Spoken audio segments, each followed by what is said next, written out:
ఈరోజు నేను చాలా ఆలస్యంగా అల్లు అర్జున్ ఆయన్ని అరెస్ట్ చేసిన విషయం తెలిసింది. నేను నియోజకవర్గంలో వివిధ కార్యక్రమాల్లో ఉన్నందువల్ల నాకు ఆ విషయం తెలియలేదు. అది చూసిన తర్వాత అరెస్ట్ చాలా బాధ అనిపించింది. ఇంతకంటే అన్యాయం ఇంకొకటి ఉండదు. ఎందుకంటే అతను నటుడు, అతను సినిమా నిర్మాత కాదు. తన యూనిట్ అక్కడ షో వేస్తున్నాం, బెనిఫిట్ షో అంటే ఈ ప్రభుత్వం ఇచ్చిన బెనిఫిట్ షో, తెలంగాణ ప్రభుత్వం ఇచ్చిన బెనిఫిట్ షో. ఆ బెనిఫిట్ షోకి తన నిర్మాతలు తనని ఆహ్వానిస్తే అల్లు అర్జున్ని, అతను అక్కడికి వెళ్ళినప్పుడు సూపర్ స్టార్గా ప్రస్తుతం అల్లు అర్జున్ గత పుష్ప 1 తర్వాత పాన్ ఇండియా స్టార్ ప్రభాస్ లాగా అతను కూడా పాన్ ఇండియా సూపర్ స్టార్ అయ్యాడు. దానికి తగ్గట్టే ఫ్యాన్ బేస్ ఉంటుంది.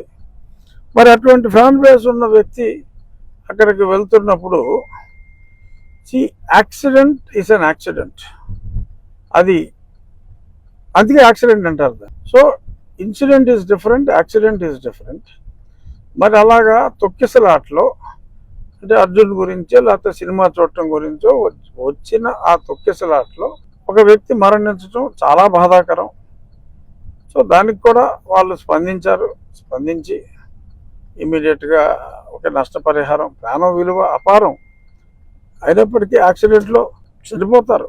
యాక్సిడెంట్లో అది బాధాకరం అయినప్పటికీ కూడా దానికి ఒక వ్యక్తిని యాక్సిడెంట్కి బాధ్యుల్ని చేయటం, సంబంధం లేని వ్యక్తిని. ఎందుకంటే ఒక హీరో అతన్ని పిలిచినప్పుడు ఆ హీరో ఏదైనా నీకు పోలీస్ అప్రూవల్ ఉందా, పోలీసు వాళ్ళు పర్మిషన్ ఇచ్చారా? ప్రభుత్వం పర్మిషన్ ఇచ్చిన షో అది, 1000 రూపాయలు కలెక్ట్ చేసుకోండి, షో వేసుకోండి అని చెప్పి ప్రభుత్వం ఇచ్చిన వెసులుబాటు. సో ఈ పర్మిషన్ కూడా ఉంటుంది అని అర్జునే కాదు ఎవరైనా అనుకుంటారు అక్కడికి వెళ్ళేటప్పుడు. సో మరి దానికి ఈ రకంగా మరి ఇప్పుడు ఆ జరిగిన సంఘటనకి అర్జున్నే బాధ్యుల్ని చేయటం, అర్జున్ని అరెస్ట్ చేసి మరి వాళ్ళ శుక్రవారం నాడు మరి అదే మోడస్ ఆపరాండే గతంలో నా మీద జగన్మోహన్ రెడ్డి ఎక్కువగా జగన్మోహన్ రెడ్డి అవలంబించిన మోడల్ అది. మరి యాదృచ్ఛికంగా జరిగిందా, శుక్రవారం కావాలనే జరిగిందా?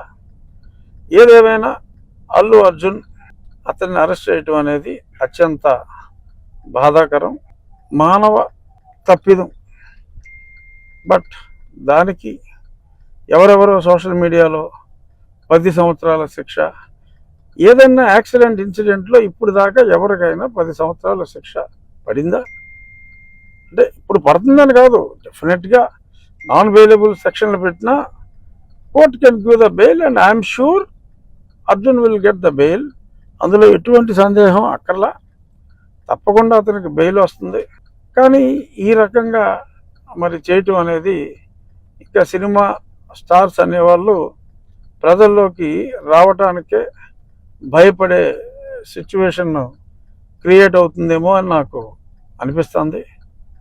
ఇది డెఫినెట్గా రేవంత్ రెడ్డి గారి దృష్టికి వెళ్ళే మరి అరెస్ట్ జరిగిందా, ఆయనకి తెలియకుండా జరిగిందో నాకు తెలియదు.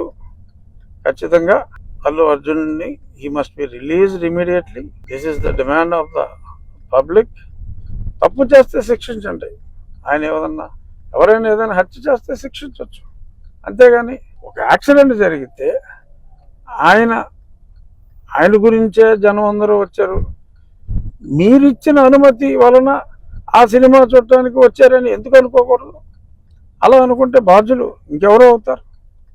సో దయచేసి my appeal to honourable chief minister of Telangana, దయచేసి ఈ కేసు నేను విన్నా ఎవరైతే ఆ కంప్లైంట్ ఇచ్చారో ఆ కంప్లైంట్ ఇచ్చిన వ్యక్తి కూడా ఇది సమంజసం కాదు అని ఆ కంప్లైంట్ కూడా విత్డ్రా చేసుకోవటం జరిగిందని కూడా నేను చూశాను.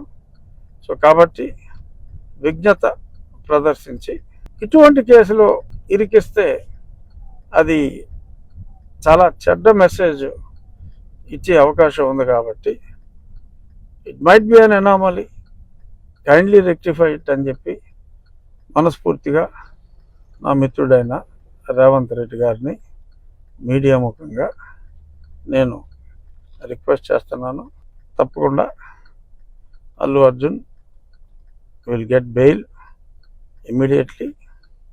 అందులో ఎటువంటి సందేహం అవసరం లేదు. మరి అంత సూపర్ జూపర్ హిట్ ఏదో 1000 కోట్లు దాటిందంటున్నారు. నరఘోష అయి ఉండొచ్చు Arjun. Don't bother, he will come out clean, he will come out hopefully today itself or latest by tomorrow.